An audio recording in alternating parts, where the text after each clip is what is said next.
Hey guys, this is Coach Keita Bussey with 180 Firearms Training with Grant Chancellor Madison, Mike Seifert, and today joining us is Jorge Ballesteros. Hello. Bienvenido, 180 Firearms Training Podcast.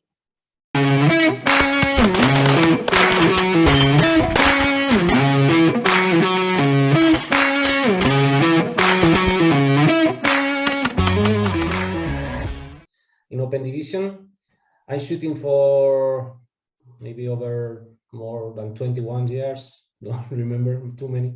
Wow. Maybe. But yeah, I have been shooting IPSC, always pistol shooting. I haven't practiced or compete any other Divisions. kinds of divisions. I mainly shoot pistols. I have competed in standard, also in production, but mainly in open. That's my main division. Okay.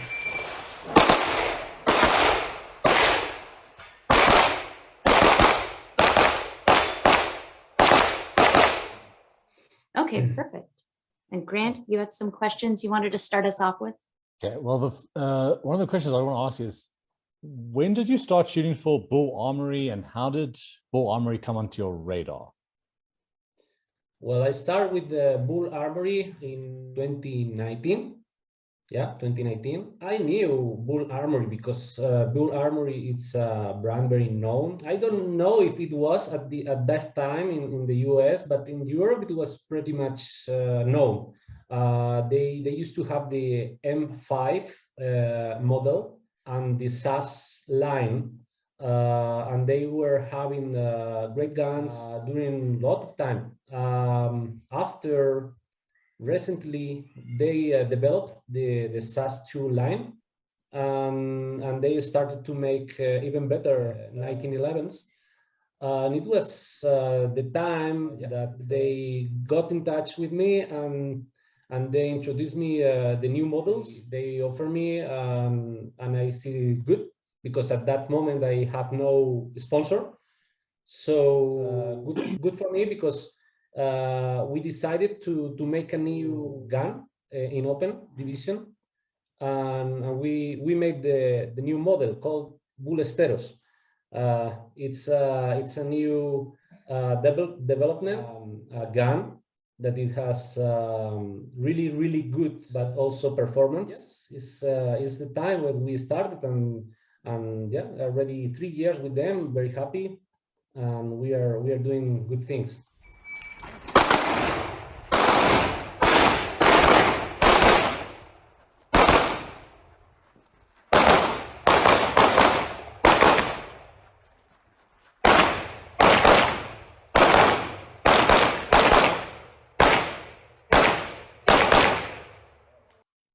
It's a very nice gun.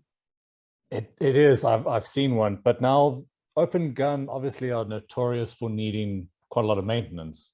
What's your maintenance schedule, and what would you tell someone who's not really shooting open a lot about, how to keep the gun running?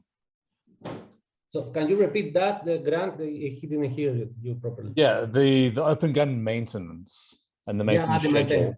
What do you go through? What's your schedule? Okay. Normally I clean my gun 500 rounds, no more than that. 500, 600 rounds, and I clean it. It's very important to have the proper maintenance on your guns, to oil your gun, clean your gun. Otherwise, you can have malfunctions. That's something very obvious. But yeah, that's my average, right? 500, 600 rounds, about that. Okay, and then so you're shooting open, and you're going to go shoot open at the next world shoot, right? Yeah, that's the plan. Why don't you talk about the world shoot a little bit? Like, what's your opinion on what's going on with the whole thing in Thailand, and do you think they should move it or cancel it outright, postpone it? What do you think? I don't know more than anyone about this question. It's the situation about the coronavirus and everything that has been postponed over these past years. I don't know. I really don't know. They say it will happen this year, but they said also that last year the same. So How does I that think affect everybody is you? in the same. Yeah, well, I mean, are we you? think, and we have to train for that, but we don't have the certainty that it will happen. So you're training like it's going to happen. Yeah, And yeah. yeah. Okay, I understand. So it hasn't deterred you at all. So it's going to be a little disappointing though if they happen to cancel it again and then push it to next year. Yeah, it will be, and another year it will be too much. I think it has to be happen this year. I mean, Corona, it's Corona. I mean, it will be with us. I think some more years. I think this situation will be the same. If people get vaccinated and the countries have the control, the inspections, whatever, I think competition should happen. Yeah. Okay. And then what's your kind of your training for the world shoot? How many rounds are you firing? How many times are you practicing? What's your process for preparing for the world shoot? Normally, for a big match like the World Championship or European Championship, I used to train the previous month. I used to train almost every day. I attend the range every day in the morning or in the afternoon, and I used to shoot no more than 300 rounds. That is during the previous month, but it's not like I do this too much early, because it's like you don't want to be overpass your training. You mean getting to the point of diminishing returns? Yeah, you have to train, of course, but during the season, but you don't have to, in my opinion, you don't have to be overtrained, because you can burn you out. It's like this, you have to be in the optimum performance. Yeah. You have to be like growing during all the season from the low level up to the high level, but always in this way. No, you cannot train too much at the beginning of the season and get tired at the end when you most need it, right? So I always train the same way, from minus to plus. Okay, interesting. Are you looking forward to going to the World Shoot and competing against Eric Rafael and Christian Seiler? I hope so. I'm really looking forward to do that. It will be because amazing. they have their verses. They're trying to beat each other and forgotten about you, and you're a serious competitor. You know you are the previous world champion, so maybe you can kind of sideline them and beat them both. That would be pretty cool. This is something that we will not know until the match will come. I mean, I always try to do my job. If the rest do better, it's because they are better. I mean, or they performance better. It doesn't mean to win a match. It doesn't mean you are better than anybody else. Maybe you have better, conditions for that match. Or, I mean, this is only a match. Of course, it's the most important match, but it's only one match that decides everything. And sometimes, it happens. Luck comes from one shooters. Another time it comes from other. In last world shoot, the luck came to me, and I'm really, really glad for that. That's a great way to look at it. But are you, when you go to a match, are you like, I'm going to win this match? Are you already thinking about winning it, or are you going in with, I'm just going to do my job? I try to do my job. I mean, if you train, what is your job though? Is your job to win? The job is to do the proper things done. I mean, you have to trust what you know to do. When you train, you know what level you can reach. You know what level you can shoot. Yeah, but you've previously won. So in my mind, if you've won that before, I mean, I feel like, you kind of feel like you got to defend that title a little bit, so I don't know. To me, it seems like I would, if I had won that match, I would be so hungry to win it again and defend what I had, versus saying whatever. I don't want Seiler, and I don't want Eric Rafael coming in and beat me, because that's my goal. So So, Well, I wanna tell you with very honestly, Yeah. to be honest, my goal was to win the world shoot. This is something that it already happened. If I win it again, I win it again. But it's not like my best or the most important thing in my life right now. I mean, it will be good. It will be amazing. I win it again. But the goal for me, the real goal, was to win the world championship, and this is something that already happened. So I'm really happy because it was like this. This is exactly that message I sent you. The wolf climbing the hill is hungrier than the wolf on top of the hill. And right now, you are the wolf on top. I would probably not have so much pressure than others. I think that's my opinion, of course, because I'm realistic and I know that anyone can be world champion. I mean, I already did once. So yeah, if somebody else comes and do better than me, that's, you know, that will be the thing. Can you explain the feeling that you got, like the minute that you found out that you had won, like when you opened up the results and saw you had won the world championship? Like what was the feeling that came over you at that point? Was it like a feeling of you know, you had reached what you wanted to reach, and now you kind of feel like what's next? I mean, you've kind of done the biggest thing that you could do, or did it fire you up a little bit and say, you know, like I'm going to keep going and see if I can get it. Like I don't know. Like to me, it seems like dreams came true when I won the world championship. I mean, that was my dream. That was my goal, and I was able to achieve it. So I was really happy. But it's true.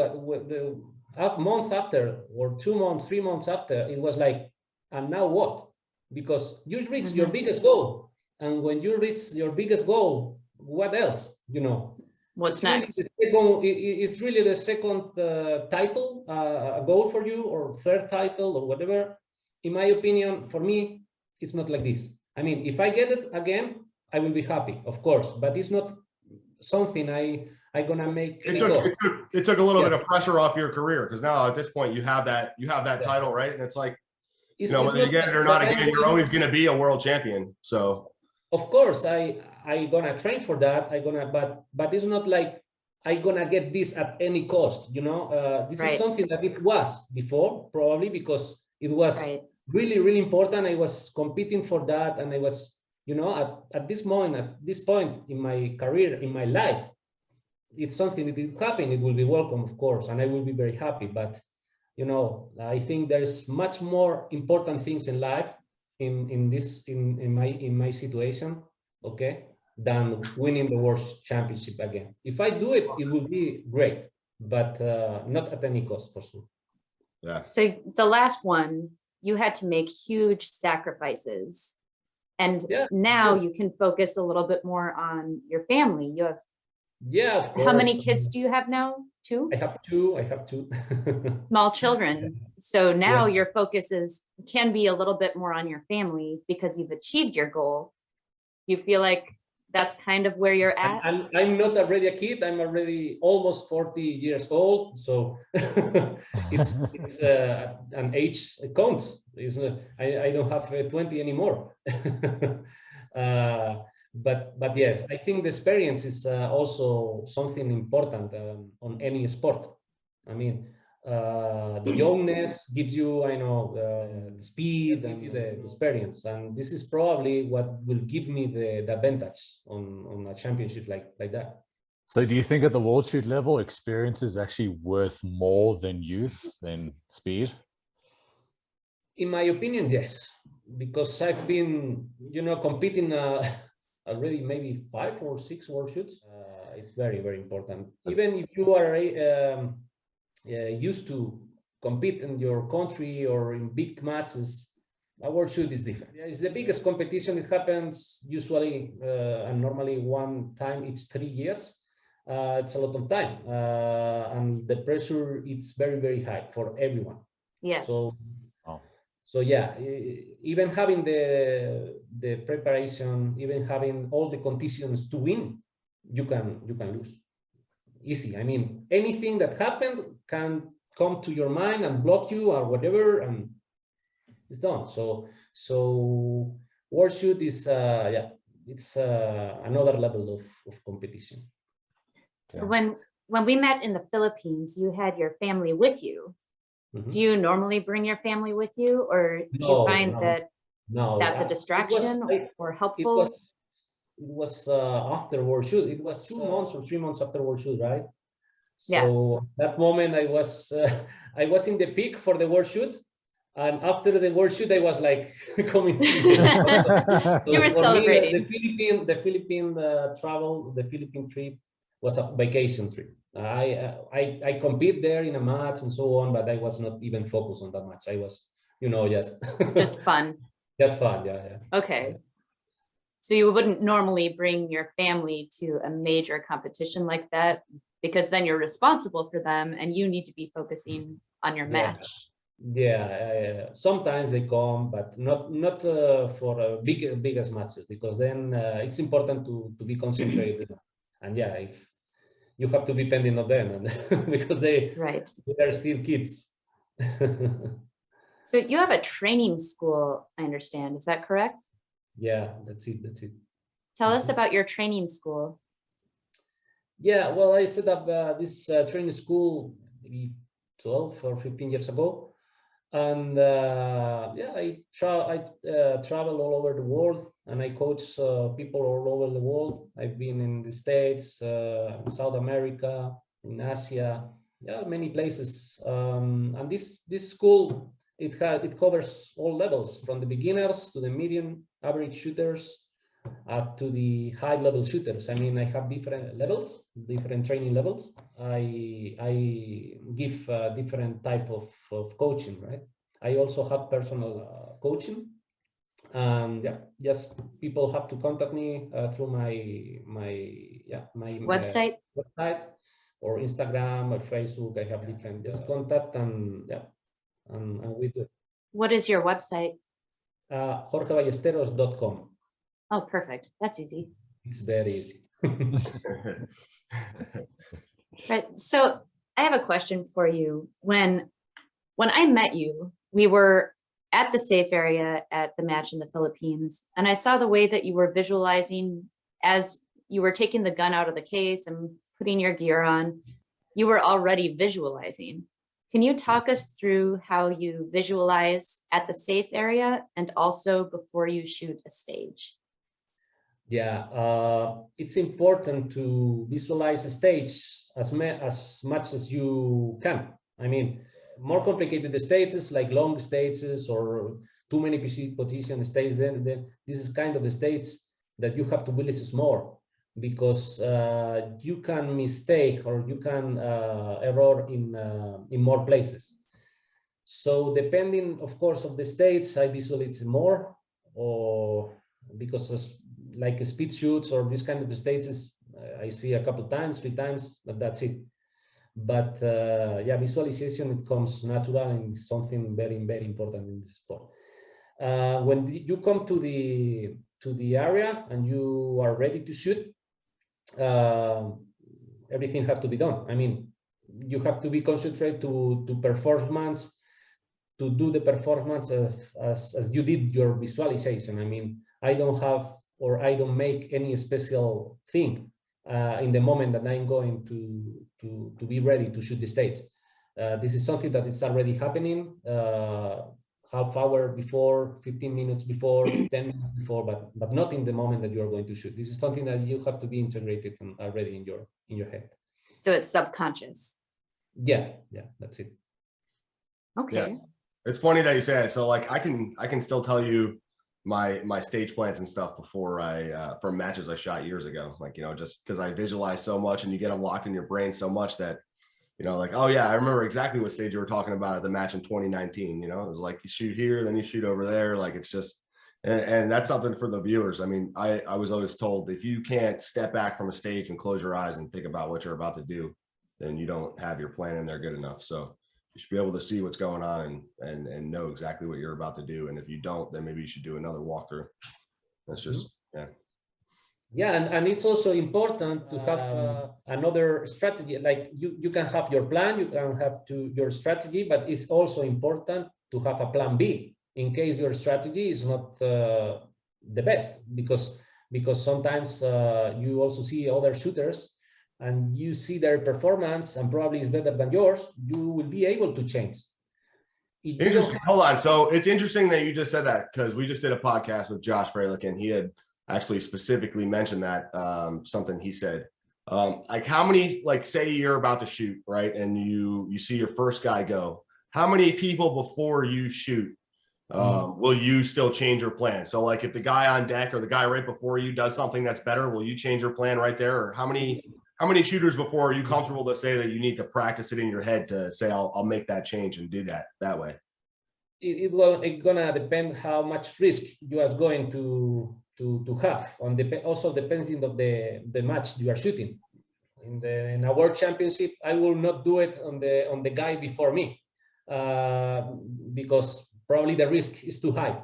Right. So you have to evaluate that risk in order to be able to make it. I mean, it's not something fixed, but it's something that it happened. But it also depends of the level of competition, about also the level that you are in the competition. Well, in that, Right. I have a kind of a secondary question. Do you look at scores throughout the match? Yes, I do. I think it's important to check the scores, because otherwise you are lost. They can beat you 100 points and you are still, I feel comfortable with my shootings, and you can the same way. You have to check the scores Right. in order to see if you are competitive enough. Yeah, I agree. So what do you change if you're far behind or far ahead? Do you change your shooting in any way? Yeah, if I'm far behind, I have to hide the level of my shooting. I mean, I have to shoot faster, even if I risk points, because I'm behind. If I'm leading, then I play safer.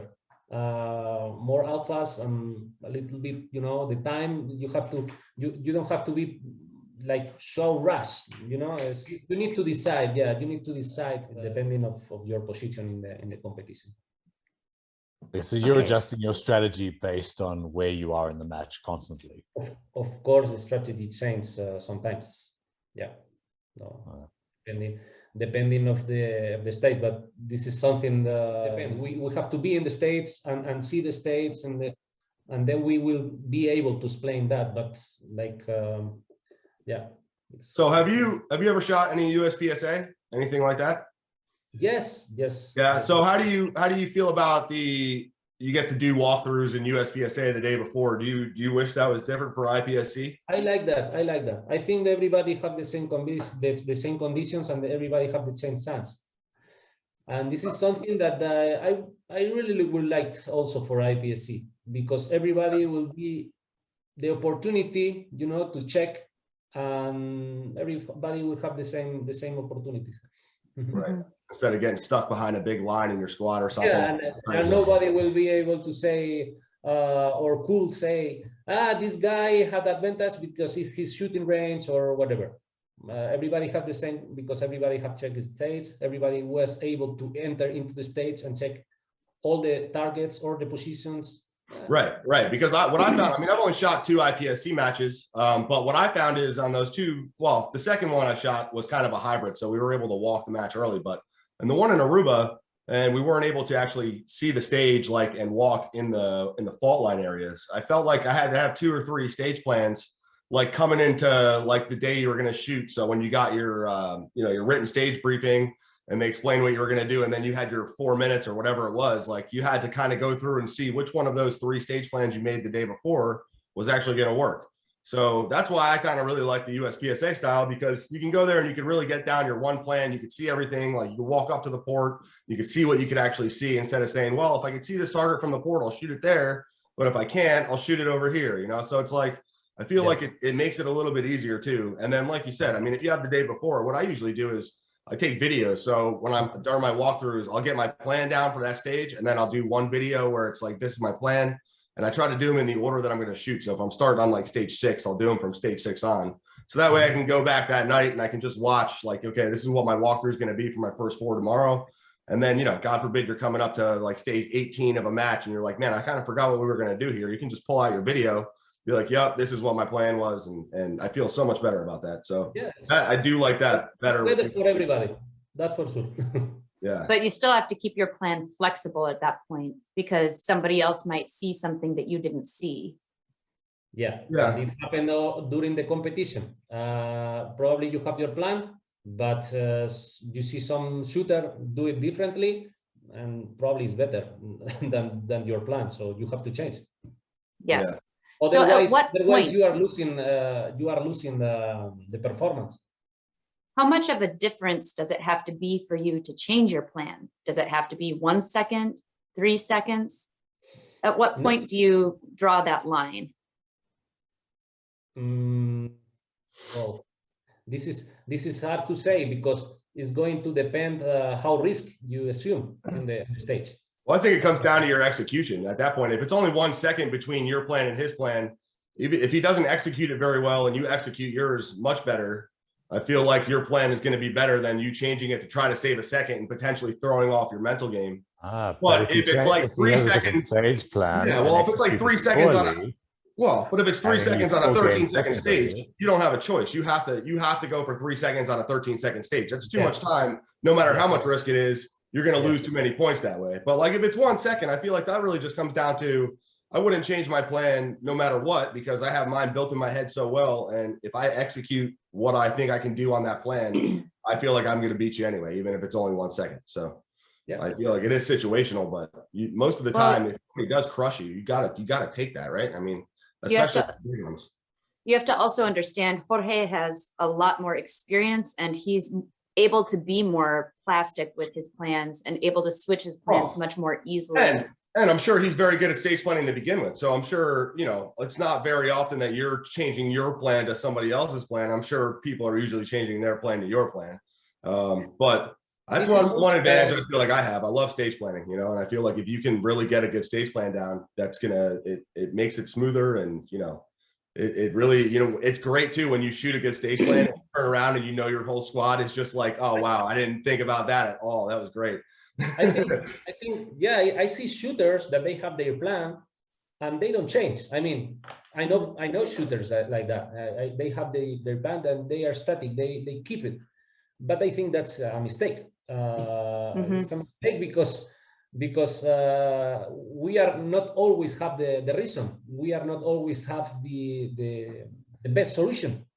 There's a lot of eyes out there, and probably there's shooter have been seeing something that you have not seen. So I normally change plans on every matches. And that's a skill you really have to practice. I have the plan, but if I have to change, I change. And maybe I don't do exactly what that shooters did, but maybe one part of the stage I do it. Yeah, because you something small. Part of the stage he was better, and maybe it's not like changing the whole strategy on the stage, but just this small part. Right. Yeah. Well, there's a lot of newer shooters that struggle with that. And I think that really just comes with experience. And there's after you shoot so many matches and you've seen so many stages, that sometimes it's not as difficult for people that do it all the time to be able to just be, okay, I'm just going to change this array on the fly. And I've done that even right before I'm shooting right on deck. I've seen the guy before me do something better. Like, all right, well, I'll do it that way. Like, instead of shooting the targets in the order I was going to, I'll shoot that section of targets in that order. So whatever. Maybe the moment of the competition, you are competing against another shooter and you are very close, and the shooter is just behind you and he crashed on the stage. So you have your plan, but then you decide to shoot the safest way because he crashed, he made 2 mics or something like that. So I'm going to make the safest plan. I had planned before my way, but I know this is safest. So probably I have to change my plan just because of that. It depends. It depends. Something you do the other way. Now, this is another thing that we argue about amongst ourselves here. Grant likes to be consistent throughout the day. He's now checking scores, but he likes to have a consistent mental game and say he's going to shoot his game, where I like to throttle up and throttle back based on my competitor scores or what the bigger stages versus the smaller stages. So like, you know, if I'm coming up to a bigger stage and I can see the scores and I know what I need to do, like I'll pump the gas a little bit if I need to. And whereas Grant would say, I'm just going to shoot my stage the way I'm going to shoot just it. correct, the last match, happens, I did check scores and no, I say you did, but I'm more wondering about like the throttle control. Like, how do you take a match like from start to finish? Is it like one consistent, you're going to do what you do, or you go up and then you come down for certain stages? Like, so if you know that you just crushed 160 pointer, right, and you're coming up to a 60, you know, like, okay, I know that I just crushed that massive point stage, so I can kind of back off a little bit on this 60 and it doesn't really matter. Or you just like high level the entire way, or like, how does it work for you throughout a day? This is something very, very interesting because normally when somebody crashed one stage, he tried to push in the next one and he also crashed the second one. So it's a common mistake of many shooters. So when you crash one stage, that's a stage that already happened. The next stage. This might be a language barrier. When I say I crush a stage, that's a good thing. So like that means that I did really good. No, he's hearing crash. Crash. Oh, crash. Okay. Well, yeah. Crush. That's do very well. Yeah, gotcha. Yeah. Crash is Crushed or crashed. Yeah, Right. I crushed it. Yeah. So if you do very, very well on a stage, yeah. Mike is asking if you are going to continue pushing on the stages after that, or are you going to dial it back a little bit and play it safe? Knowing that you just took points, you know. It depends. It depends about the type of the stage also, because maybe the stage that you shot very good is the kind of the stage that you are good in, or you are very good on, you know. And the next stage is, you know, the typical stage that weak hand or a strong hand or whatever. And it depends, you know. I think that you have to try to do each stage at your best level, but you don't have to be pending of what you did before or what is going to happen after. I mean, this is the stage I have to shoot, this is the present, and this is what I'm living now, and this is how I have to perform as now. You know, it's like I don't think about what happened before or whatever. I'm thinking just about every stage. So for me, every single stage is a match. It's a match. So it's not like I have to think about my previous performance or whatever. It's I think about what I'm already doing in this moment. Okay. Right. So then the mental game is you're not, if you make a mistake on the previous stage, or you absolutely destroy the previous stage, you're not carrying that through the match. You forget about it. Well, this is the stage. Sometimes it's hard. I mean, it's hard mentally, but stay in the moment. You have to forget about that. Each stage is a new stage, new situation. Even if you have crashed whatever, you need to shoot your way. You need to shoot the best performance of what you know. You have the training enough. You have to know it. So that's it. Shoot it your way. So other people who watch great shooters, world champions like you shoot, they see how well you shoot. And so they think you are shooting at 100% of your ability all the time. Is that true? Or do you dial it back a little bit? Of course, if you stay conservative, 100% of your level all the time, you will make mistakes. So you will, when you will pass that 100%, you will fail. Yes. You will fail. You will make mics, no shoots, or whatever. Coming into your first stage at the world shoot on the very first day, there's a lot of pressure. You have the title from last time. You want to get that title again, and everyone's coming after you. Mm-hmm. So now you're not going to come in at 100%, but what do you come in on for your very first stage at a world shoot with all this pressure? It comes with your confidence. If you are too much pressure, then you cannot you cannot shoot very fast. Yeah, but if let's just say if 1 is you're not trying to push at all, and 10 is you're going as fast as you possibly can. On the first stage of the big match, what number are you going? Are you like an 8, a 9, a 7? Like at a one out of 10, like so like what's your intensity level on that first stage? You're just trying to get an easy one in there, so you're pushing that like a 7 out of 10. Normally when I start competitions, I go in slowly, you know. I'm not shoot the last day. I don't shoot like the first day. I'm growing all over the competition, because I like gaining confidence, you know. Right. If you try to shoot from the first day at your highest level, I don't know, maybe it works for other shooters, but not for me. I always try to look my confidence, and my confidence, it comes from the lowest, like the easiest, you know, up to the more hard.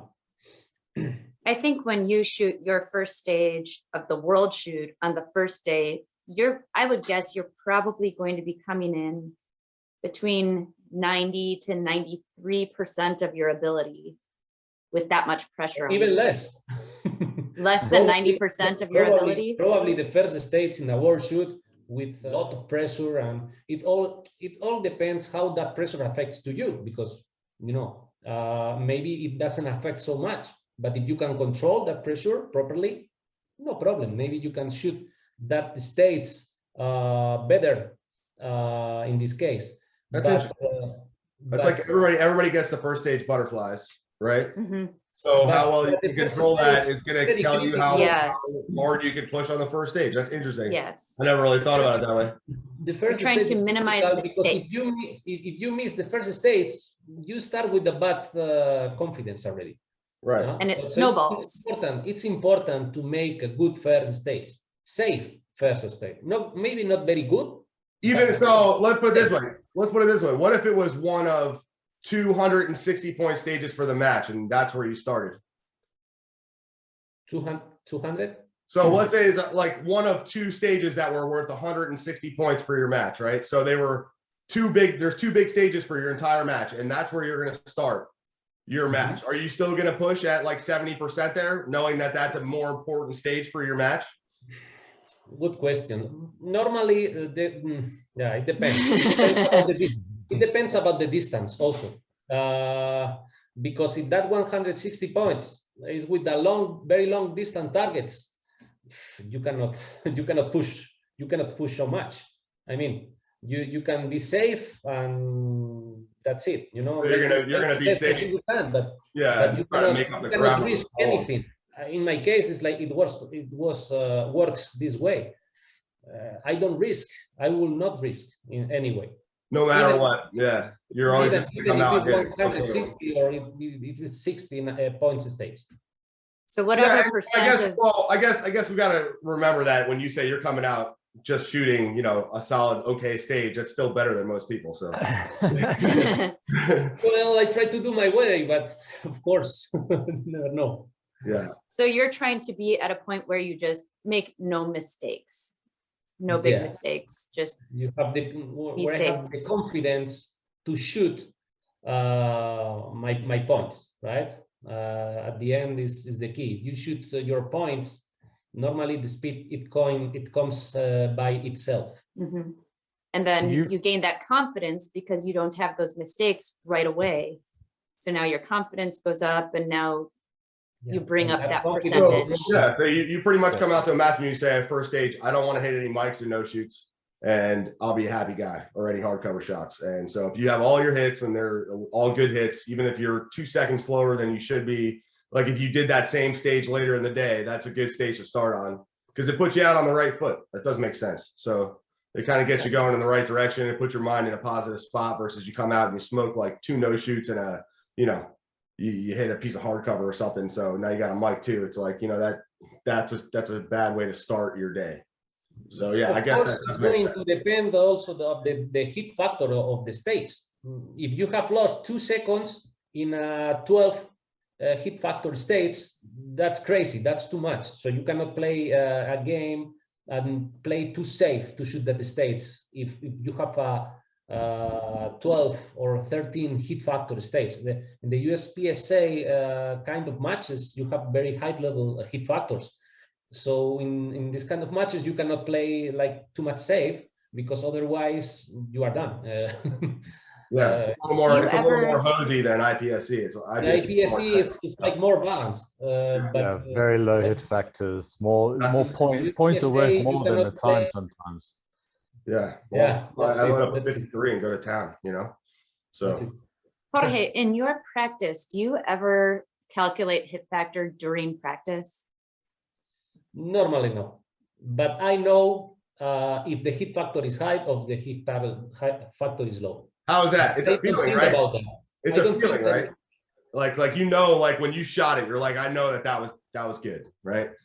You have to know before. You have to know before you shoot the stage. This is a high hit factor stage or this is a low hit factor stage, and then you decide also sometimes if you have to play with more risk or less risk. Well, let me ask you a question on the best stages you've shot. You know, that are good. Did you even need to see the time or the score to know that you won that stage? No, you just know, right? Like you finish shooting your stage and you know you execute your plan perfectly and you shot everything and there's a lot of alphas there. Like you know that that's a win. Like there's no way that anybody else has that. Probably I will not win the stage. Maybe I don't win the stage, but I will know that I will have a high percentage on the stage. Right, and that's what I always go with because Keto is asked, you know, calculating hit factors and asks if you know, I don't even have a timer yet. And like when I sit there and I do dry fire practice or I'm practicing, I just know that it felt really good. And I'm like, you know, I don't need the reload that I just practiced to be on a timer to know that that was dynamite. Like, you know, it was solid. So like, I always go by how it felt. And that's why I like, you know, no matter what match you ever shoot, no matter who's there, like, you know what it felt like. And you're like, well, I know that even if I'm shooting a local match and there's, you know, not the same competition you get at a world shoot, you know that, like, okay, that would have been a good world shoot run if that was a world shoot stage right there. Like you just have that feeling in your head where it is what it is, right? So I don't know. Yeah, it's more about your feeling. It's more about your feeling. Yeah. But Jorge, when you're shooting a long match, especially like a world shoot where it's like 5 days, 6 stages per day, do you think it's impossible not to make a mistake? No, of course it's not impossible. I did a mistake in the first day in the last world shoot. I had a mic in the second or the third stage, I remember. And I had to recover from that, you know? Oh. So I like how, like Jorge is like, I had a mic and that was a mistake. Yeah. Well, hold on, but time out. In the same breath, what if you shot the entire match without a mic or a no shoot? Do you think that you were pushing hard enough? I was not pushing. I was applying the same as I said before, from the consistency up to the consistent. You know, so you don't want a mic every stage. I let my confidence grow. You know, you don't want a mic or no shoot every stage. But my confidence was really in the low level, but as the match was passing, I was having more and more confidence because my points were there, and you know, I was growing. Did you get one mic for the whole world shoot? Is that? Yeah, that's it. Yeah, well, give me a reasonable, acceptable number of mics and no shoots for a 20-stage match. Like, what would be okay for you? Like, if you shot one mic and one no shoot, or 2 mics and 2 no shoots, like what would be over the line for you where you're like, okay, that was too many, I have to go back and kind of calm down? No, for me, more than one mic is too much. I mean, one mic, one no shoot probably is acceptable in a match like that. More than that, is we live very different lives, sir. Well, also I think have Mike right on my jersey. It's in the name. It's built in. So I think if you shoot a 20-stage major match, you have 0 mics, 0 no shoots, 0 deltas. You could have gone faster. You should have. Of course, I could shoot faster, but I always like to play safe. I mean, I know when I can risk a little bit more, but if I don't need it, I don't use it. So if you're watching scores and you're in the lead, obviously you're going to be consistent and play it safe and not take risks. But if you're trying to catch someone, you're going to have to take some risks. Then it's completely different. Yes. Yeah. Then if you want to catch somebody, then of course more Charlies will come, more deltas will come, even more Mike will come. So what you're telling me is if I ever shot against you, that if I had the lead against you, that would put a little pressure on, and then maybe you take some more risks and make some mistakes. So I got the, all right. I got the plan. I know he's looking at scores, so I know if I was winning, I know he'd be seeing that. So I know that would get in your head a little bit. I like that. So what was something interesting about the World Shoot, about the stages? What was an interesting challenge you saw? Interesting, it was the stage plans, because it's probably the most complicated match that I have ever shot in terms of tactics. So it was very, very important to know the stage briefing, but not only the stage briefing, because you have to plan even earlier. You need to know each stage the day before or 2 days before. In the World Shoot, it was very important not to come to the States and don't know about the States. You need to know about it. So yeah, the tactics and the preparation, the early preparation of each stage was the key. How much were you? So were you after your because you were shot in the morning or afternoon? Were you going to the stages afterwards, looking at them and doing stage plans before? Or did you go before the entire match happened? We had all the stages. We had some team members who was shooting the pre-match, so Okay. we already know. We already had the videos about these guys. We already had some information that really help us to decide the best strategies during the match. How much weight do you put in a match book? Like how much weight? Like, because I've been to so many matches where the match book isn't even close. So the only things I really take out of my match book are like round count, start position, gun ready position. I just check the round count. That's it. Yeah, I mean, and then you wait till you get to the match to actually put any brain power into actually doing stage plans, because the papers are always completely different. So it's completely, sometimes it's completely different. So I don't pay attention about it. Yeah, it's nice that you have team members to give you that little bit of a heads up. We have Brian Conley from Hunters HD that usually posts videos online, so we appreciate Brian at most matches we go to. But yeah, it's cool that you got the team members to do the pre-match. That's a good advantage. So what was it about the stages that made them so complicated? In what way were they complicated? In terms of small details. You know, there was so many stages with, for example, I remember one stage that you had to open a door, but not like pushing or throwing the door. It was like sliding, you know. Oh, a sliding door.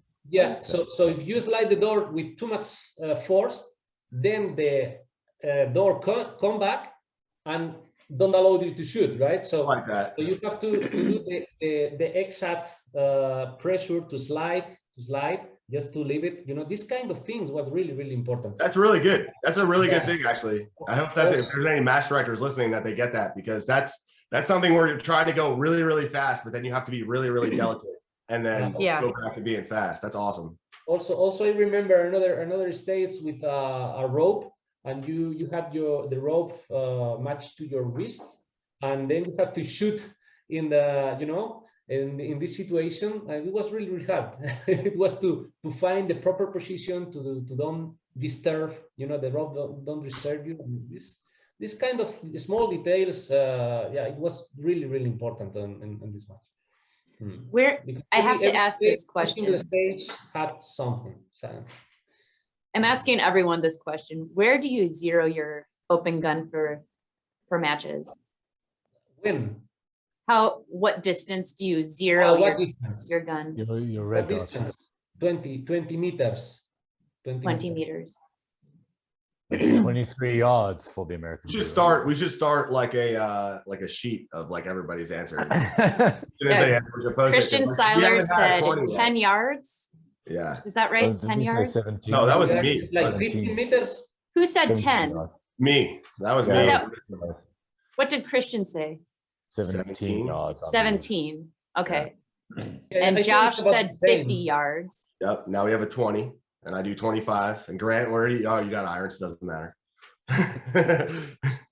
Yeah, you have to see what is the average distance in the match. Exactly. So do you change your red dot zero for a specific match if you know something? No, I really don't do it. All right. Well, like for instance, we had PCC Nationals 2 years ago. We had a 65-yard swinger. So would you do something differently if you knew that that was going to be in the match? Yeah, I think. Or would you just know where your gun's going to hit with your 20-meter zero? You go with your 20-meter zero and then say, I'm just going to practice on a 65-yard target until I know where it's going to hit. Well, this is really exceptional situation. I never have had any stakes on that distance. So, but I think I will keep the same way. I mean, if you change it, then you have to change it back for the rest of the match. You know. Oh, so you would just do it maybe for one stage. That's interesting. So you would run over in between real quick, zero your gun for like 50 yards for that 60-yard swinger.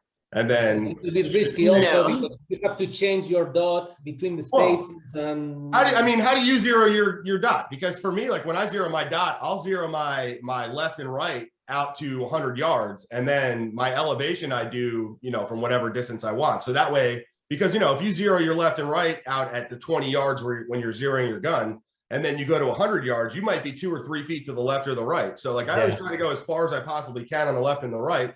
And then when you come back, now it's just up and down. So to theoretically do that, where like I know I have a stage coming up with a 60, you're just changing your elevation up. As long as you can be in a practice bay with like a 60-yard target, like I feel like that's something that would almost be possible because it's not like you're changing your whole sight around. You're going to probably do it like a half a turn and then go back a half a turn. I have only done 25 maximum. That's my but Grant, you gotta remember, like if you're shooting a dot, right, and you're used to shooting that 25, like I know it's going to be for one stage, but like to put the dot back to exactly 25, if there's a 25-yard target in the bay, that's so easy to do. Like it's not like your sight is going to be different than before you changed it. In a match, you don't change a zero of your gun. You go to the match.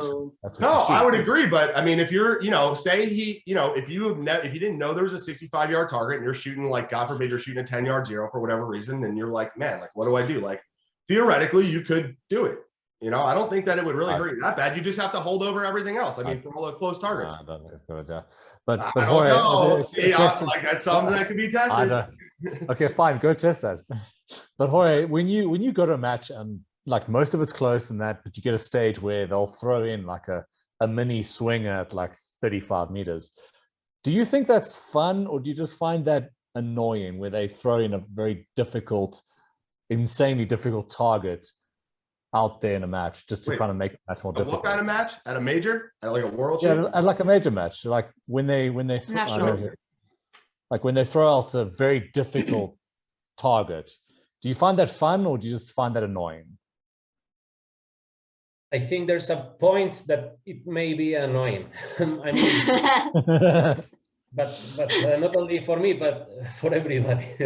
It's I think that mainly the organizers have to be making the stages having a common sense, right? You cannot have 80 meters target because this is not a distance for a pistol. I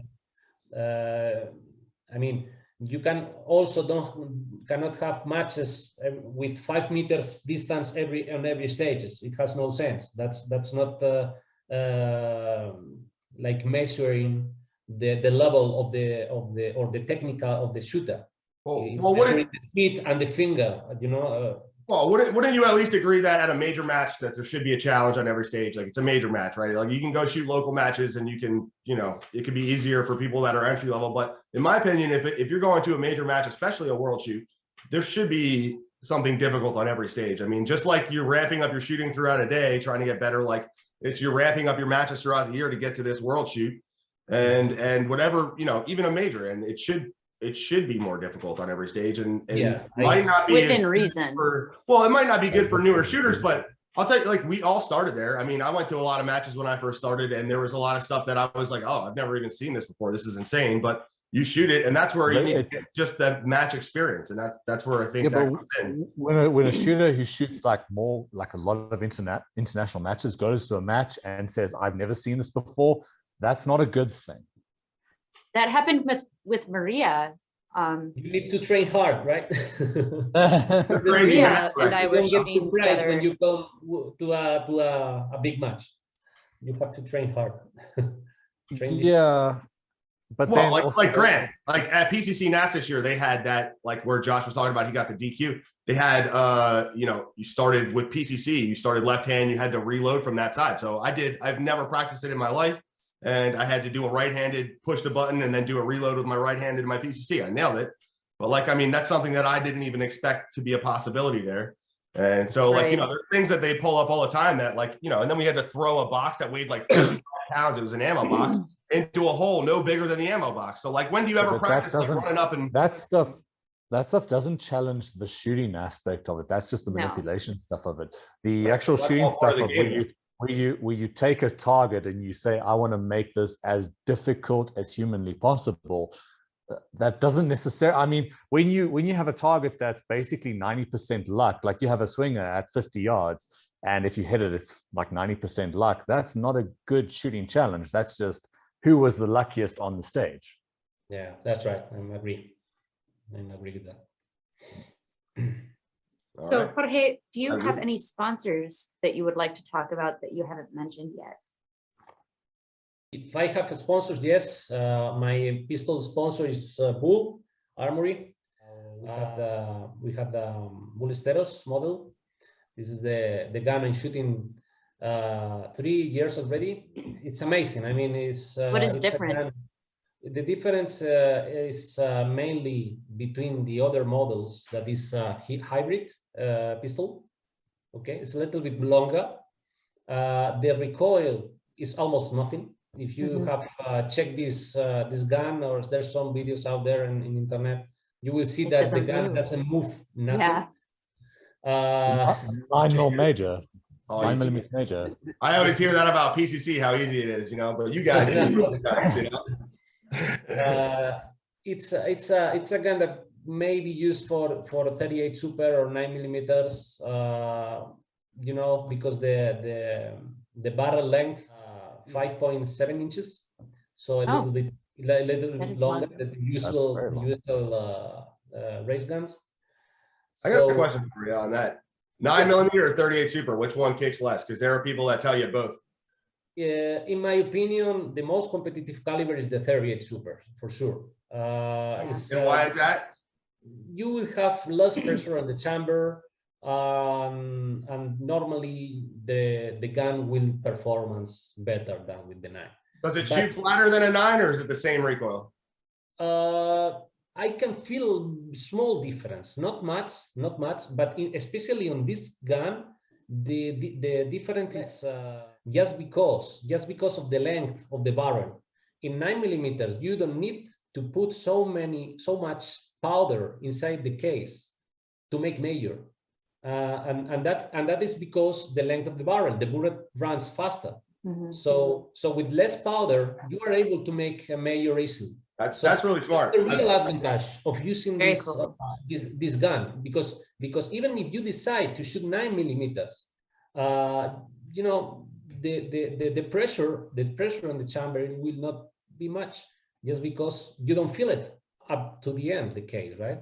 In other open guns, you need to put so much powder inside to make major that is almost out of the So in this case, this gun was designed with very clever, in a very clever way, and yeah, they did it very well. I mean, it's really good. Also, the one of the features of this gun is this gun is using as much of the rest of the models. They have a stainless steel grip, but it's in 2 parts. It's not one piece, so it's just 2 parts. So it's very easy to install, and it's very easy to uninstall. You just three screws match everything, and you can put it in and out.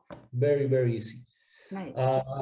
Yeah, this is of course the trigger insert. This trigger reset is almost nothing. The pistol, it comes out of the box ready to make a match. I mean, everyone who buy a Ballesteros, everyone who buy this gun will be able to have the same gun as I exactly have. You know, you don't have to turn, you don't have to tune, you don't have to cut gunsmithing, anything, because everything is fixed on the factory, and it comes ready to shoot. Ready to And shoot. they can, What is the trigger weight? school. They can go to your school and they Weight can learn is how to shoot about one. 0.8. Yeah, yeah. It's not even 1 kilo, so it's very, very light. That's Kilos. awesome. Yeah. But the reset, it's Very short. For me, more than the trigger pressure, for me, it's more important the reset. The Right. reset, it has to be very short in order to make the second shot faster, you know, because I find sometimes in other guns I find too long reset, and sometimes you get stuck with the trigger. Mhm. You try to shoot fast. I hate that. You know, I really like guns who have a very short trigger reset. Then it must cycle, the gun must cycle very quickly then with that short of a trigger reset. Yeah, it is like that. It's like that. Right. Any other sponsors you want to mention? I'm using Ghost holster, and they are doing really, really cool things. You know, they are developing each year. They are releasing new models, new things. And yeah, I think in the US, a lot of people is using the Ghost. They have already a Ghost USA brand there. So yeah, it's amazing. Really, really happy with this holster. I'm using already 3 years. I started to use this holster also when I started to use Bull. It's really cool, really, really. And it's the race holster, correct? It's a race holster, but they also have duty holster. They have different kind of products on their catalog. I really recommend that people to check their products. It's really, really, really nice stuff. Really nice stuff. Do you use Also, their magazine pouches as well? I use the magazine pouches also, and the rig and the belt Okay. everything. Where do you have your magnet? Well, I have the magnet. I have it in the pouch in the center, in the forward. On the outside. Outside, yeah. Okay. Yeah. For me, it's more comfortable to use it this way. It's you know, it's faster in terms of you have determined the stages that you have to use the magazine and put it fast in your pouch. So using the magnet. Do you have the one big magnet or the two small? The big one one. big. The big one. For me, it's more comfortable to use it. Okay. Any other sponsors? Yeah, I use. I'm sure you have more. Yes, I will tell you all my sponsors. I have Reload Swiss. It's a powder sponsor. It's really, really nice. I don't know if you have it in the US. Reload I haven't Swiss heard that powders. one. No. Okay, it's a Swiss powder. It's really, really nice. A slow burning powder.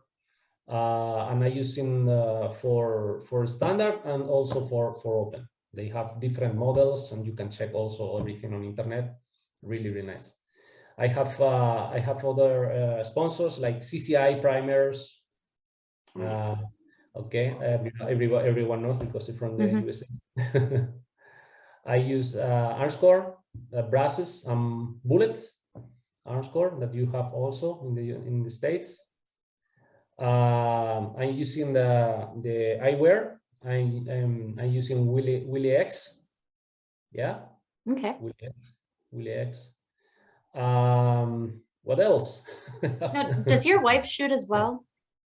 My wife is not shooting anymore. She was shooting like 10 years ago, but she left shooting. So now stay with the kids. Okay. Yeah. It's good when you can practice on family, but it's also true that you are so busy that anybody have to take care about the kids. So it's any of us have to do this. It sounds like you're getting into a different place where you have that shooting life balance. You're trying to balance better than what you did leading up to the World Shoot, where you made a lot of sacrifices. Now you're in a position where you can have that better balance. Yeah, I don't know if you knew it. I was working as policeman. I was in active service up to before the World Shoot. After winning the World Shoot, I decided to have a break and just try to do my kind of living just about professional in shooting, right? And now it's easier because before it was too much. It was competitions, also coming work, family, no almost time for nothing. So now I have more free time, and it's easier for us, right? It's much better this way. Much better this way. Mm-hmm. Well, thank you, Jorge, so much for coming on. Yeah, thank you for sharing your expertise. Thank you. This was fantastic chatting with you. Hope to see you soon in some match, in the US. Yes, we will. Yeah. Hey, thanks, man. Good talking to you. Hasta luego. Bye bye. Cheerio.